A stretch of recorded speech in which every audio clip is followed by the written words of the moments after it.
I am Anna Seawold, and this is Authentic Parenting, a podcast about growing ourselves while raising our children. I'm a psychologist, educator, and parent coach. And on this podcast, I explore how you can connect to your authentic self, practice radical self-care, and raise emotionally healthy children. Let's break the cycle of generational trauma for a more peaceful, kind, and compassionate world. Today, when grief turns traumatic, what happens after sudden loss? In today's episode, we explore the deep and often misunderstood topic of traumatic grief, how it differs from ordinary grief, why it can feel so overwhelming, and what truly helps in the healing process. My special guest is Dr. Jennifer Levin. She is a nationally recognized expert in traumatic grief and sudden loss. She helps individuals and organizations navigate the shock of unexpected death. She's a licensed therapist. She's one of fewer than 300 mental health professionals worldwide credentialed as a fellow in thanatology, the study of death, dying, and bereavement. She is the author of the Traumatic Loss Workbook, Powerful Skills for Navigating the Grief Caused by a Sudden or Unexpected Death. This workbook offers an evidence-based guide for healing after suicide, accident, violence, or sudden medical events. Dr. Levin is also the founder of Traumatic Grief Solutions. I will have links to her website, bio, and resources in the show notes. We discuss the theory of shattered assumptions, the importance of stabilizing the nervous system after loss, continuing bonds with the loved ones who have died, and the possibilities of meaning-making and post-traumatic growth. We have covered the topic of grief and loss in the podcast with some fantastic guests in the past. And if you're new to the podcast, I am positive you will find those episodes very helpful. So check out your show notes. I have a list of suggested episodes from our archive. Since 2015, Authentic Parenting has been a free resource for parents everywhere. To continue our mission successfully and without interruption, we need your support. We don't work with sponsors or advertisers. We rely on donations from listeners like you to help us continue bringing you expert insights and valuable content each week. Please consider making a donation. Go to authenticparenting.com/support to view suggested donation amounts or join us on Patreon at patreon.com/authenticparenting. Every contribution makes a difference. Thank you for your generosity. And now please enjoy and thank you for listening. Dr. Levin, welcome to the podcast. Thank you. I'm so delighted to have you here today. Well, I'm so happy to be here, and thank you so much for the invitation. First of all, I want to start by asking you to define what is it that you do, because you had an interesting title in your bio that I never came across. You are one of those rare experts. So which title are you referring to? It's related to death.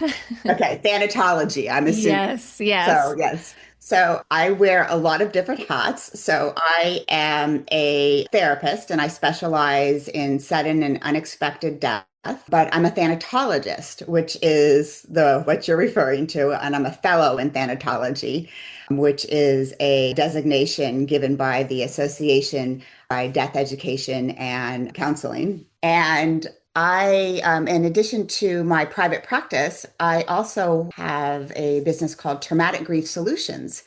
And I work with businesses and schools, communities who've experienced a sudden or unexpected death. And not only do I provide crisis support after that's happened, but what I think is more important is I help them plan in advance for unexpected death and trauma. And I'm not talking about like mass shootings or anything. I'm just talking about everyday things that can happen, unexpected health crises, suicide, accidents, overdoses. Unfortunately, these are every day. They can happen at any time. They don't happen, frequently, but they can happen. They're part of our lives, and it helps if we can be prepared. So those are kind of some of the different hats that I wear. Yeah, and what drew you to this field in the first place?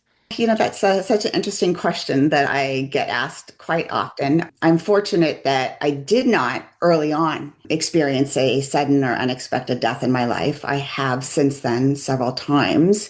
I was very fortunate to be raised with grandparents and actually, and having them in my life is what drew me to the field of gerontology, which is the study of older adults.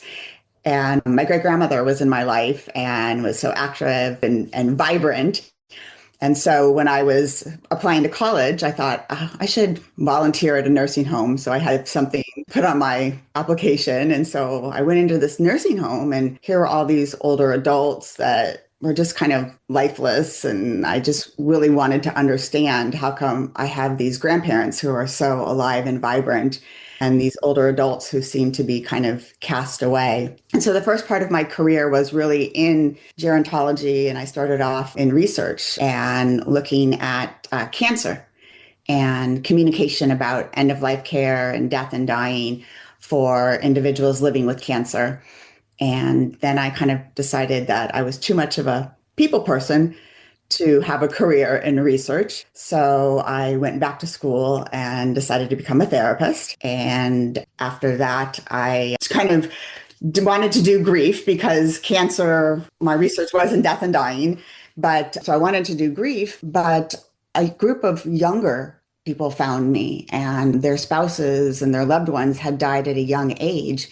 And you really couldn't put a 35-year-old in a bereavement group with people who had been married for 50, 60 years. It was just a different type of grief.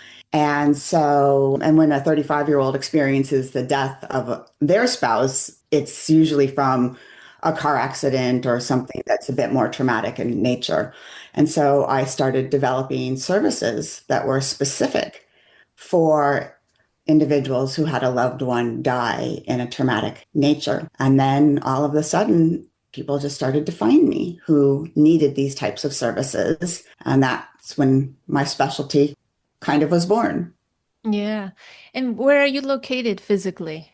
Where am I located physically? Well, during the pandemic, I moved. I was in Southern California, but now I'm in Whidbey Island, which, yeah, I can tell by the look on your face, you're not quite sure. Where is Yeah, that? where is that? Never heard of it. Yeah, in Puget Sound. I'm about 45 minutes north of Seattle. So I have to take a ferry to get to where I live. And people also ask me how I do such heavy work. And one of the reasons is I decided to live somewhere just beautiful. Yeah, yeah, I can imagine it's to reset your nervous system. Hmm. Hmm. Yeah, it's heavy but important work, and it's very meaningful and necessary. I was recently trying to find a grief therapist for someone in my local area, and it is very difficult. Not many people specialize in that. It is really difficult, and not many people even understand the difference between traumatic grief and traditional grief, let's say. Maybe I even came to understand that better by doing this podcast and having interviewed so many experts. Now I know. When I'm speaking with someone, I'm like, that person is experiencing traumatic grief. I bet they are. So now I'm very equipped. But I want to ask you to help the listener understand what differs traumatic grief from ordinary grief. Hmm. Hmm. Well, I want to start off by saying that all grief is hard.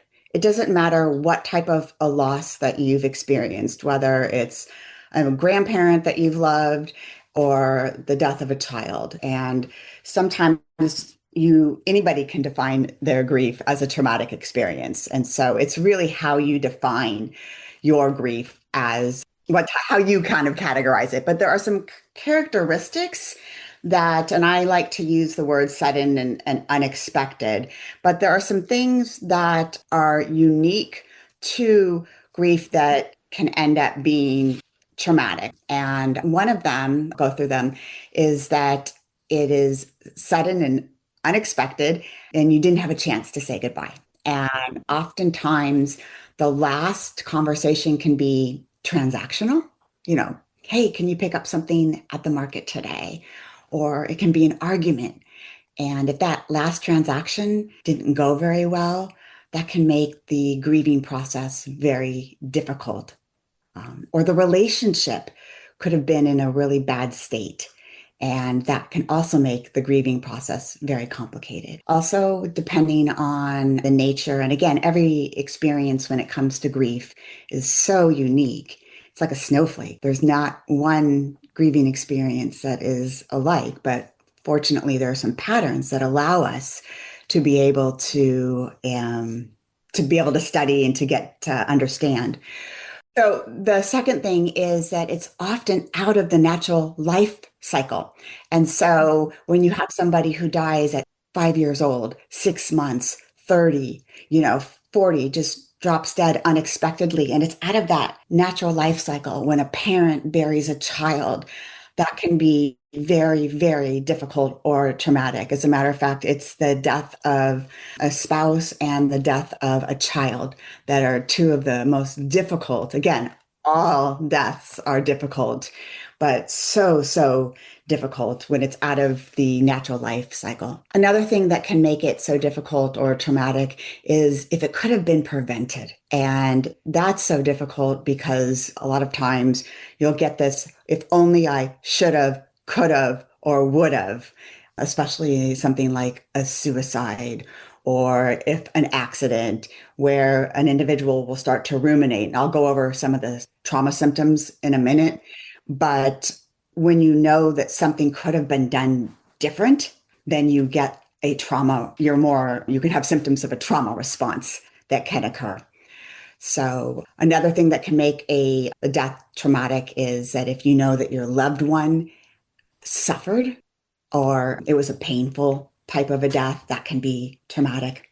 And then you also, as a loved one, could have been involved, whether it was an accident and you were in the car or you witnessed it, you came home and saw something. And so, therefore, you as an individual have a trauma response.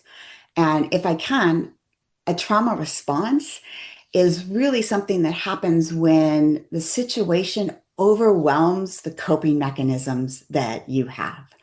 And we can have a trauma response when something happens to us individually, our loved ones, or we witness something and we're just simply overwhelmed and we don't have the coping mechanisms that we need to be able to respond to what happens.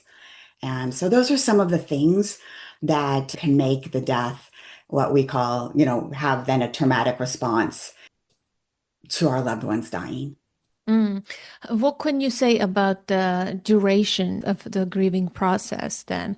Is there a difference between traditional grief, ordinary grief, and traumatic grief in terms of, I mean, I know grief lasts forever, right? Like there is no 5 steps to grieving and you're done, you complete. It's not that type of a process. It comes and goes. And Hope Edelman talks about this very well in her book. I remember, it's like we're never done, right? Grief is part of life. But I think traumatic grief, based on the patterns that you observe, the duration is different than the ordinary grief. Can you speak about that?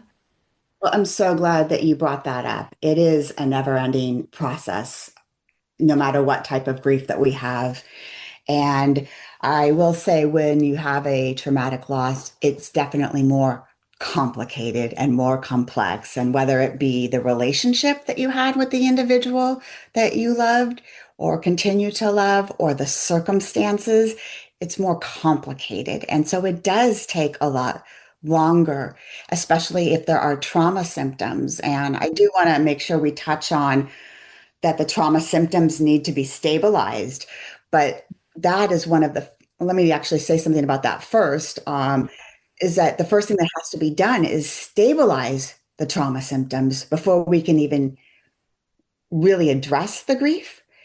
And so that is going to take longer And so you can't put a timeline on something like this, especially when it never does go away, but it is more complicated. It does take longer.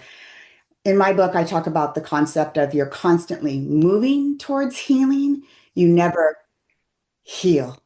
It's just a constant evolving process.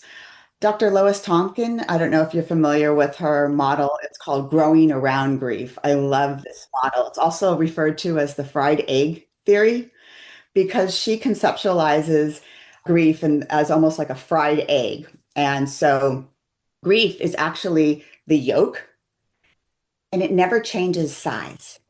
But over time, the white of the egg gets larger. And so your life grows around the grief. The grief is always stable in size. I'm sure you've seen this around, I've seen this all over social media, these jars where grief is like a golf ball. And in the beginning, the jar encompasses grief. It's a small jar. Grief is taking up the entire jar. But as time goes on, the jar gets bigger, the grief ball stays the same. And so, as you said, there is no timeline. It keeps going and going, but the jar will constantly get bigger, evolve, and expand, but the grief will always stay the same size. And I just love the concept of that model.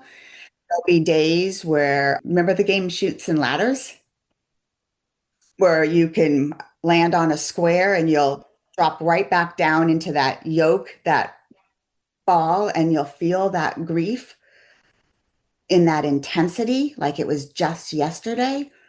But over time, you get more skills and you'll know how to kind of, I want to say, climb a little bit out of the grief. Yeah, I love that analogy of the egg and the yolk. It makes sense. That you develop spaciousness around it. You know, you develop coping skills and you relate to it differently. But like Chutes and Ladders, yes, I know. Sometimes you get to square one and you're in the beginning, but it doesn't last that long, you know, because then you bounce back again. And it's an interesting process for sure. So can we talk about the symptoms then of traumatic grief? I think one of the things that I wanted to mention about the differences, and this relates to the symptoms, is that after a sudden and unexpected loss, your safety in the world is shattered. And there's something called the theory of shattered assumptions. Are you familiar with this?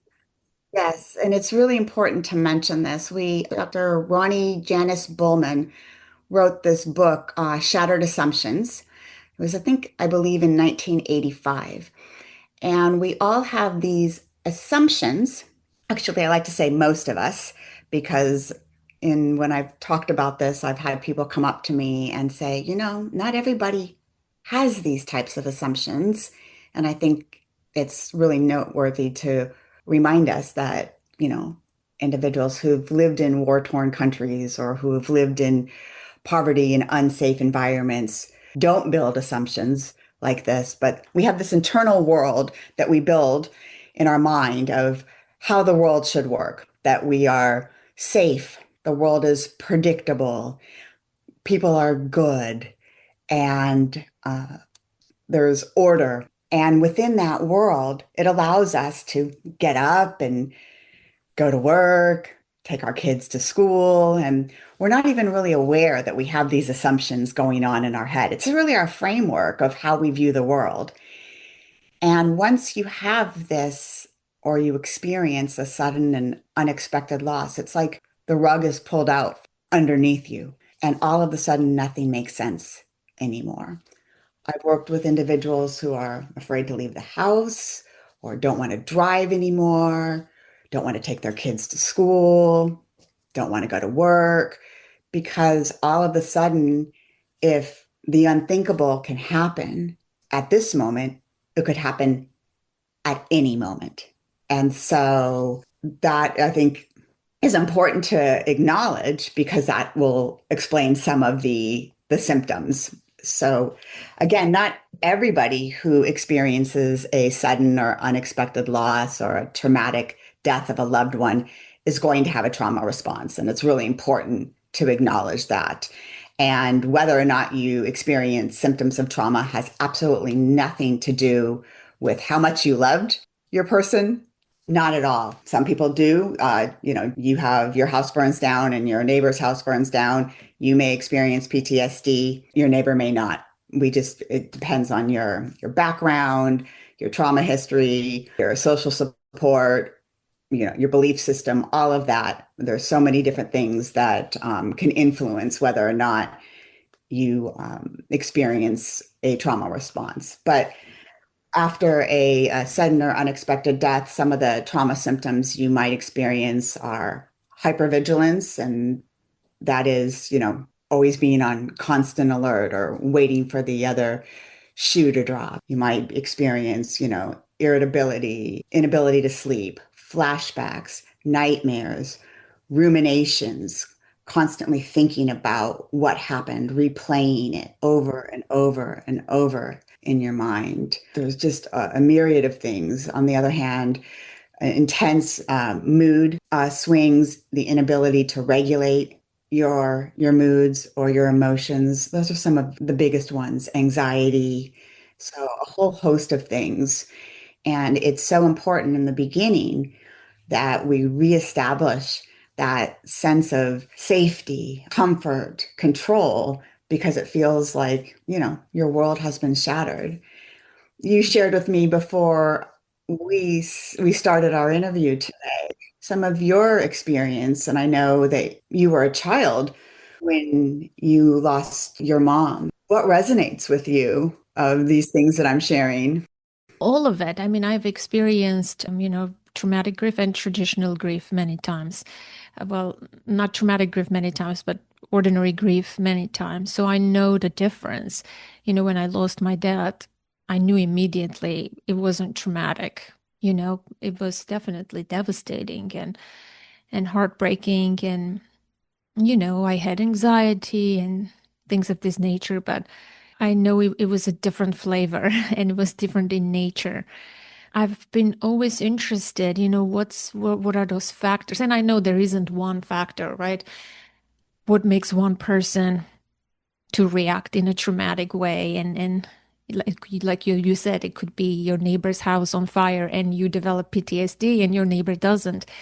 That's the thing I've been always interested in, like what makes that difference. But as I've like learned and grown, I know that it's not one factor, and we may never know fully, you know, what those factors might be. But yeah, that has been because, having experienced the earthquake, my classmates, my neighbors, I had friends, we all went through the same thing, but some people flourished and some people didn't. So like since I was 13, I was like curious about like what is the like differentiating factor?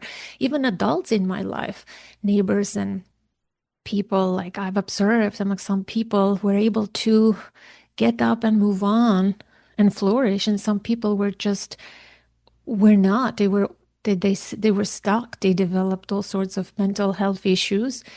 Like my classmates, some of them committed suicides because they lost both of their parents. It was so it was very fascinating for me to learn about that. Yeah, this definitely resonates with me. What I want to ask you is first, yes, the assumption is shattering the assumption is a big one because like your whole worldview, it just collapses and shatters. Even a divorce can cause that. I worked with individuals like, let's say, a 35-year-old person who never experienced any death or loss of a loved one in their life. All of a sudden, they get divorced, and that can be traumatic. I've seen people like that. It can shatter your worldview. It doesn't have to be like this big, devastating earthquake or a loss, right? A significant person. What I'm curious is, yeah, and you mentioned about stabilizing the trauma response, and I want to ask you a little bit more about that, what that entails. But my first question is, how do you get the person to even to be open to the process because sometimes they, since their worldview is shattered, they can't see clearly what has happened. They can see that they have depression and anxiety, that they are in this situation. They don't see the hope or the future, right? How do you even work with them to stabilize the trauma if they are blocked or, there's this veil of grief that blocks their view? Yeah, that's a great question. So when somebody, I've worked with individuals, day one when they found out a loved one has died versus 5 years out. And when somebody is in that acute crisis time, all you are doing is stabilization, not even, hope, or you're working in such small incremental steps at that time. Pamela Blair and Brooke Noel wrote a book called I Wasn't Ready to Say Goodbye, and they talk about putting yourself in an emotional ICU. And I love that concept because at that point, that's all you're trying to do. And when I'm working with somebody at that point, they feel so awful that all you're trying to do is comfort. And how can we comfort you at this time? What feels good? I use a lot of routine and structure because, using that concept of the rug has been pulled out from underneath you, your body has nothing to trust. Your nervous system, you're in fight or flight response. You know, you're not sleeping, you're not eating. And again, this is a specific subgroup of people. This isn't everybody. But when you're truly in that space, whether, like you said, it be a divorce or any type of a traumatic response that you're going through, and it's not a disease, it's a state of dis-ease. Your coping mechanisms are overwhelmed. I saw that you did an interview with Dan Siegel. I don't know if he talked about the window of tolerance. And so when somebody at this state is out of their window of tolerance, and so the only goal is to bring them back into their window of tolerance at this point. And what do we need to do that? What's going to make you safe? What's going to make you feel comfortable? Who are the people? Who are the people who are not? What are is it music? Is it candles? Is it what environment? What foods? What smells? What time do we need to get up? Who's going to help you go for a walk and get some sunshine? We are just working at such small goals at that point. That isn't therapy. That is just getting somebody so they can get their body to trust again. So that's why it's so important to get up at the same time, go to bed at the same time, eat small meals, get some exercise, be around people that make you feel good, feel safe. And we want to just try and reestablish some sense of normalcy within your body and within your environment.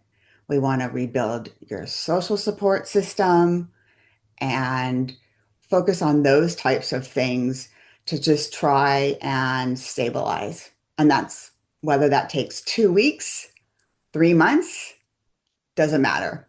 That is the initial goal if somebody is in an acute trauma response. And I recently wrote a book, the Traumatic Loss Workbook, and that is the first couple chapters is about how to rebuild that safety. And it explains the shattered assumptions and it explains the differences after a traumatic loss. And there's also something that you'll go through, or most people go through, called a grief attack. There's a lot of different terms, but that's one of the terms. And that's where, out of nowhere, just as this overwhelming surge of grief comes on. And those exact same skills we use during a grief attack. It's not for that intensity of that acute stage in the very beginning. But what do you need during this intense wave of grief to feel okay again? So, And is your workbook written for the person who experienced grief or for the people in their lives? Who is it for? that's a great question. So it's primarily for the individual who has experienced the death of a loved one, But I've had so many wonderful comments. I've had comments from therapists of everyone needs to read this book so that you understand what somebody has gone through if they're experiencing the death of a loved one in this type of a way. So it is primarily aimed at someone who's experienced this type of death. But I've also had people who've had loved ones die of cancer who found the book beneficial. And I've had people who have had non-death losses who have found the book very beneficial as well. And so instead of your loved one, you just exchange it for the death of your marriage or loss of a job, you know, those types of things, because non-death losses are really very significant as well. Yeah, I agree. I talk about that a lot on the podcast. I think that's one of those things that is not talked about a lot, right? Death related losses are talked about a lot, but like non-death related loss is still a loss. Absolutely. And you can have the same reaction. Absolutely. Mm-hmm. Especially if they're unexpected. Mm-hmm. Yeah, I think that's the main thing, right? Like that what differentiates. There are the laws. There are some things that can be life altering, but if there was this expectation, you knew it was coming, I mean, then you're it's a it's very a different different situation. situation. Then you can cope with it differently. Yeah, the unexpected nature is what makes the difference. Yeah. Changes everything. Yes. So maybe then we can talk about the workbook, unless there's something else you want to add to this, to what we've talked about until this point, because I would love to cover the workbook. You talk about 12 skills. What do they entail? And maybe we can offer some practical, if it's applicable, we can share something. Sure. So the workbook is, like I said, designed for anyone who's experienced this type of death. It's along the entire continuum. So it's designed whether the death just happened or if you're further out, because there is that entire continuum. And as we talked about early on, this type of loss never goes away. And it begins with talking about the differences. And so many people have come to me and said that is so validating. I've had clients, especially early on, who said, I felt like I was going crazy, like nobody understood. I've done a lot of traumatic loss groups, and the groups have kind of named themselves for some reason. Groups have called themselves the alien group. I had one group call themselves the fork in the eye group, which just talks about how different they feel compared to the rest of the world. And so the workbook has just been so validating for readers who feel like their type of grief is so misunderstood for everybody else. And so, anyway, the beginning parts really just help define like this is what traumatic grief entails. And there's lots of exercises for the readers to do so that they can deepen their learning of what's explained. And then the first part of it is all about that stabilization, creating comfort, routine, and designing that routine, self care, all of that. And then that's the first third. And then after that, we go all into grieving the death of the individual's loved one, not focusing initially on how they died, because that's just such a small part of how they lived, but yet it overshadows things often in a traumatic death. You know, just like how we're born is this much of our life, it's just a nanosecond. How we die is really a nanosecond, but yet when the circumstances are so traumatic, it takes over. So there's a section that I love on unanswered questions and uncertainty, because that seems to take a lot of space in somebody's mind. And so there's skills for writing down everything that you don't know, what to do with that, what to do with all the questions that are circulating in your mind. There's skills for catastrophizing, you know, when we go to that worst case scenario, and how to reframe and challenge yourself. I share a story in there of a woman I worked with whose son died in a single car accident and how she just assumed the automatic worst and catastrophized. And then we went through together and we came up with several alternative explanations. And she got a lot of relief. She doesn't know what happened at the very end. But instead of assuming the absolute very worst, and the worst happened, he did die. But instead of assuming the very worst circumstance was associated with it, all of a sudden she was able to identify 4 or 5 other ways that could have accompanied his ending. And then she was able to choose a narrative that she felt most comfortable with. And so that was able to bring her some relief. And so there's exercises on how to do that. As we mentioned, this grief never goes away. So there's exercises on how to build a relationship with your long-term grief. And so you can look at it as a long-term roommate that was uninvited or a companion, and exercises on how to get to know your companion, what makes them tick, how do you get along, what do you need to do to coexist together. There's exercises on continuing bonds. Is that a concept that you're familiar with? No. Maybe I am, but maybe it has a different name. Please elaborate. Yeah, it's a beautiful concept. It was developed by Katz et al., and I believe it was in 1992. And it was in response. So the very first person to actually write about grief was Freud. And Freud, his way of dealing with grief was that we were supposed to completely detach ourselves from the individual who had died. And that's how we healed from grief. So when we had completely experienced detachment, then we could reinvest in another individual. And so, in response to that, the theory of continued bonds was developed that talked about how it was healthy to have a continued relationship with your loved one after they were no longer physically present.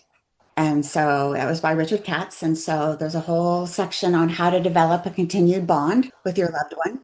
There's a whole section on post-traumatic growth, which I know you are a big fan of.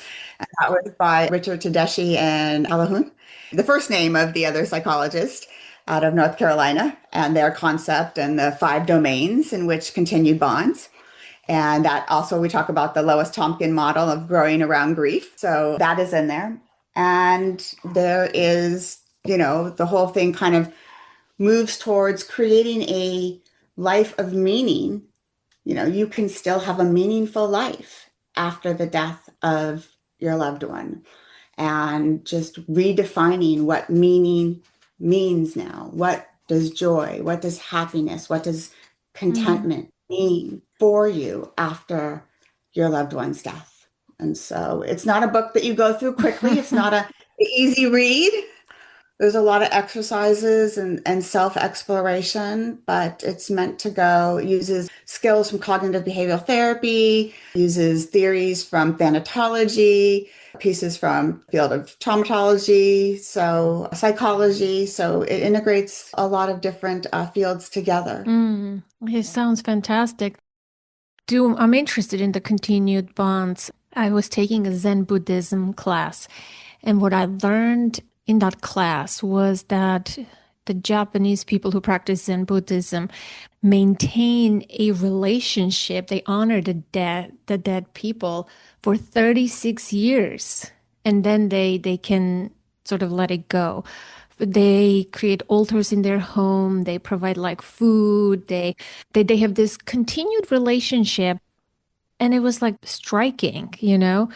It wasn't like honoring the memory, but it was a relationship Yes, that continues to for evolve. 36 years. It was like, wow, that is pretty interesting. Like after 36 years, it weakens, right? A lot. But I found that very fascinating. Why 36 years? I don't know. Buddhists are interesting, right? They have a lot of numerical lists and things like that. So I don't know, I don't know why 36 years. The teacher didn't explain that part, but I'm sure there's some significance. But it was 36 years. That is fascinating. They honor their dead and they have this ongoing relationship. They don't just forget, and compartmentalize.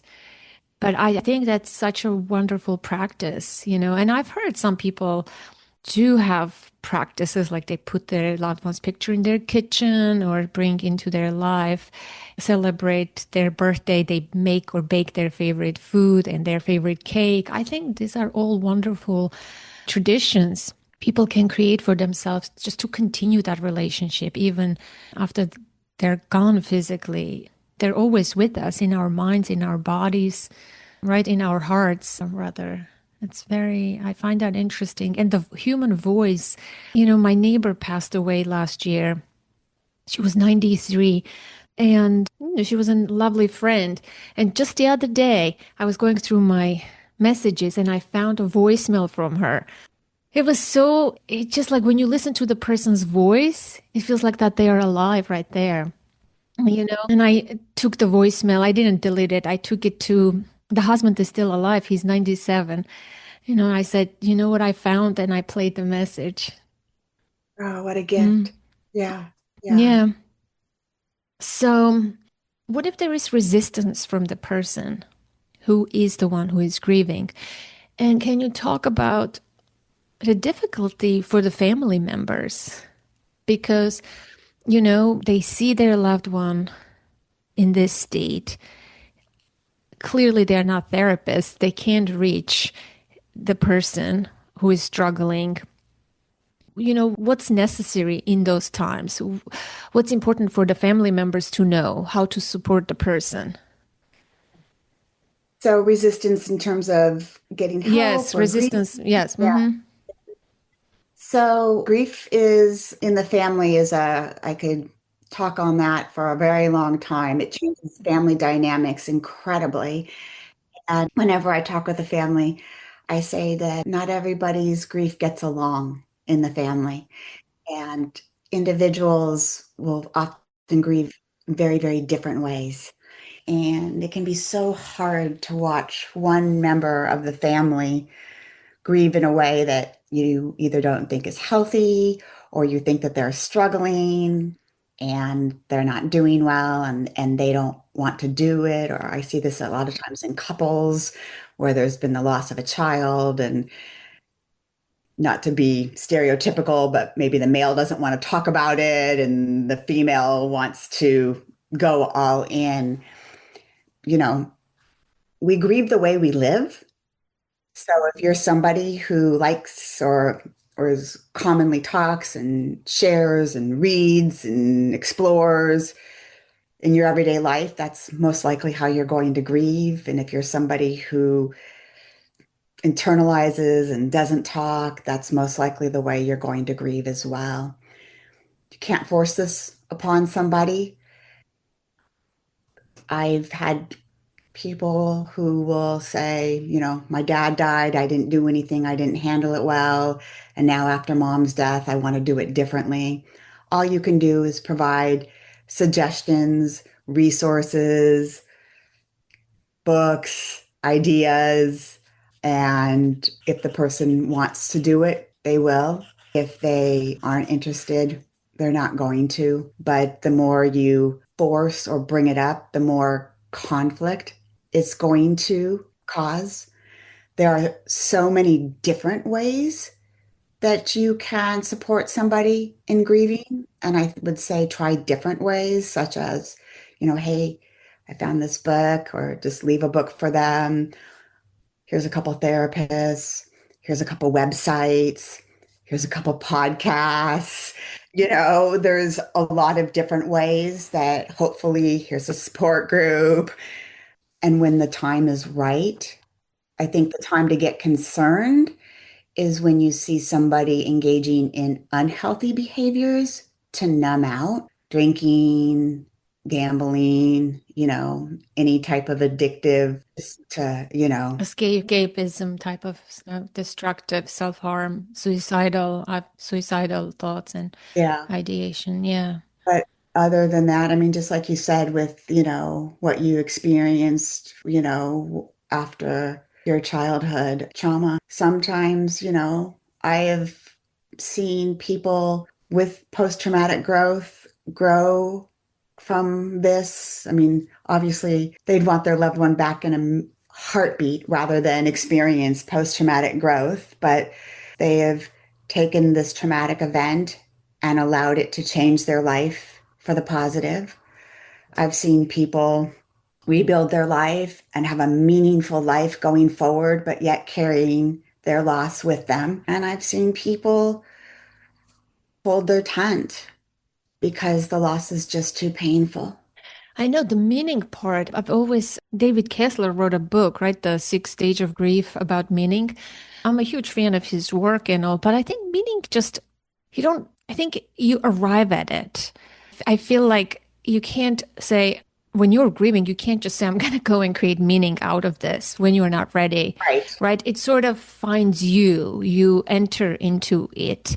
As far as I can tell from my experience and having worked with people, I feel like that's one thing because sometimes it can be hard for people. They maybe have heard about meaning making, but they're not there yet and they don't And have it can to be make meaning. and it can be victim blaming in a way. So it's, you don't want it to be that you have to find meaning in a death. It's you can still create meaning in your life. You can still have a meaningful life Mm-hmm. when you're ready. When you're ready. Yeah.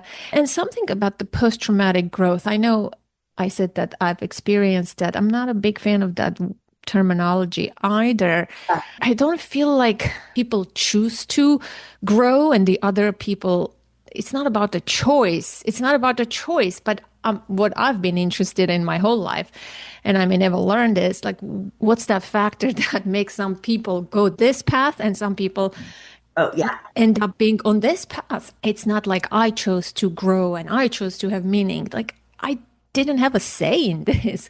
So I sort of ended up here. And reflecting back, I can say, yeah, this is post traumatic growth. I have a lot of superpowers as a result of my trauma.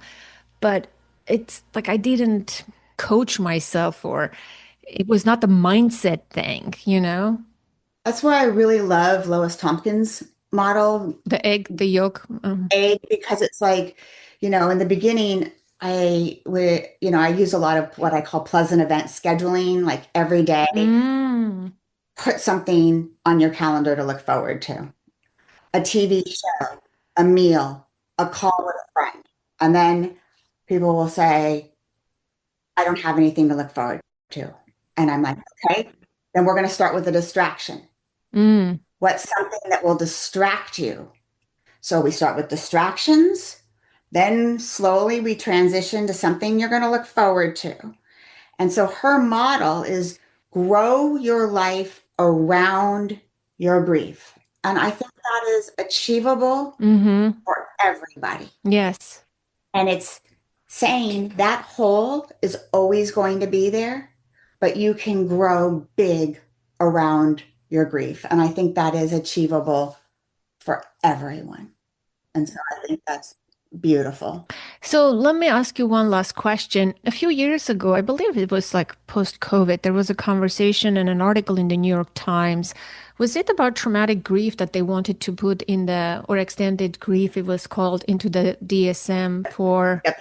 what happened to that conversation? And So it is in the DSM-5 and it's called prolonged grief disorder. mm-hmm, And it is for adults, you have to have a certain set of symptoms for a year. And then you can get this, if you meet these criteria, you may be diagnosed with prolonged grief disorder. And I'll just give you a real quick, because it still remains controversial. mm-hmm, And the people opposed to it is we are pathologizing grief. mm-hmm, You are grieving, you are not broken. mm-hmm, Grief is a universal experience. mm-hmm, So those that are against it, mm-hmm.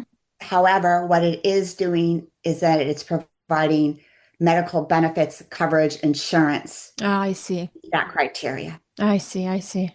I will tell you, individuals who have experienced a sudden and unexpected death are more likely Mm-hmm.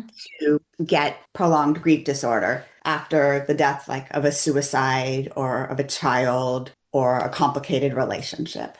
Yeah, thank you for that. Is there anything you can offer to the listener? An inspiring quote, perhaps, something from the book, a question to reflect on, something that is more tangible, useful? Yes. No matter how much pain you're in, no matter how difficult this is, you will not always feel this way.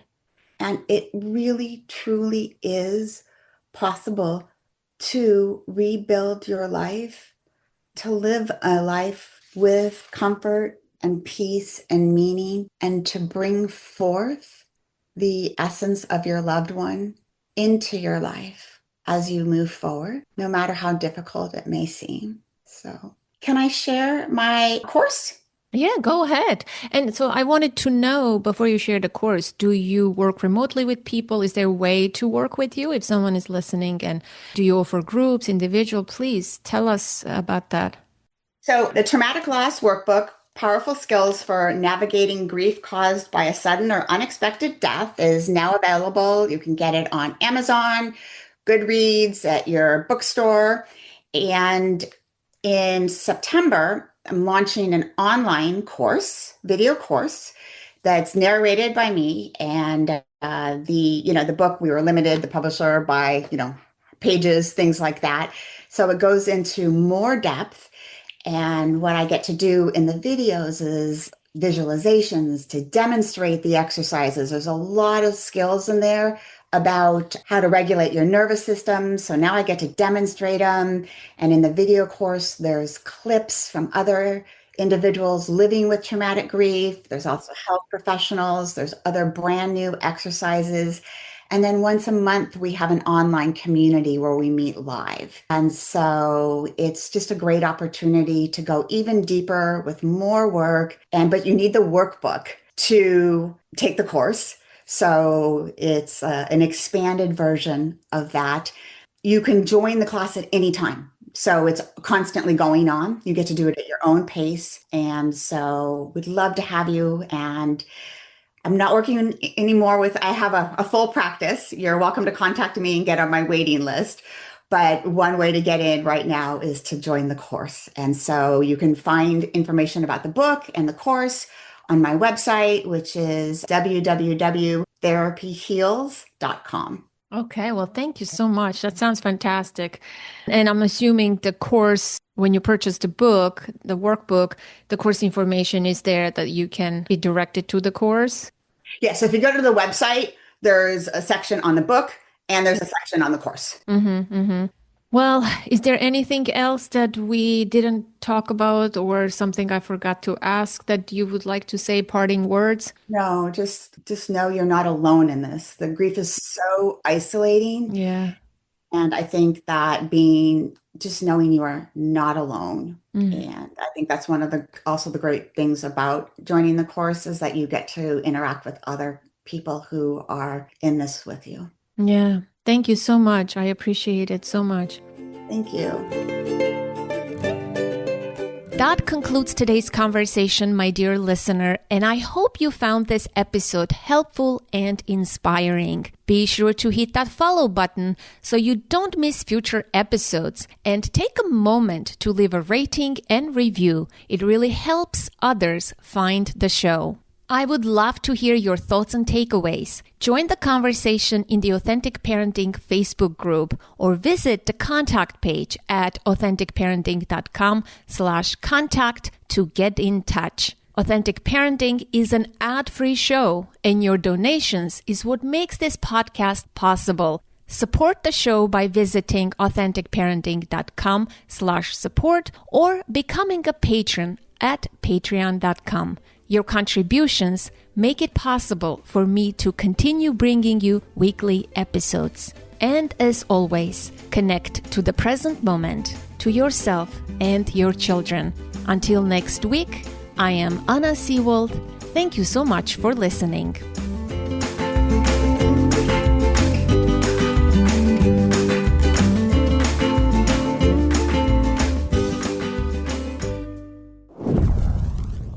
This episode was edited and produced by Ami Noor. If you need expert support to bring your dream podcast to life, from editing to full production, Ami Noor can help make it happen. You'll find his link in the show notes.